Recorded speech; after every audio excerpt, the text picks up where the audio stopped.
টিংখাং বিধানসভা সমষ্টিৰ বনফুল high school vote কেন্দ্ৰটোত উত্তপ্ত পৰিস্থিতি পোলিং বিষয়াৰ বিৰুদ্ধে ইভিএম জালিয়াতিৰ অভিযোগত স্থানীয় ৰাইজে সাব্যস্ত কৰে প্ৰতিবাদ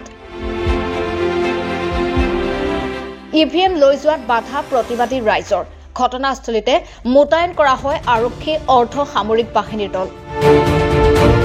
প্ৰিজাইডিং বিষয়া সহ সকলো কৰ্মী আবদ্ধ হৈ পৰে কেন্দ্ৰটোত ইয়াৰ পিছতে নিশা প্ৰায় 9 বজাত ভোট কেন্দ্ৰত উপস্থিত হয় বিৰোধী ঐক্য মঞ্চৰ প্ৰাৰ্থী লুৰিণজ্যোতি গগৈ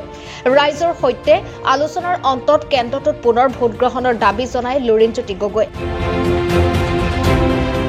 অৱশেষত ৰাইজৰ দাবীত সেওমানি তদুপৰি ইভিএম মেচিনটো বৰ্তমান সিল কৰি লৈ যায় প্ৰশাসনে উল্লেখ্য যে নিশা প্ৰায় 11 বজালৈকে ভোট কেন্দ্ৰটোত উত্তপ্ত পৰিস্থিতিৰ সৃষ্টি হয়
মৰাণৰ পৰা ৰাজু মিশ্ৰাৰ প্ৰতিবেদন এনিভাৰত 24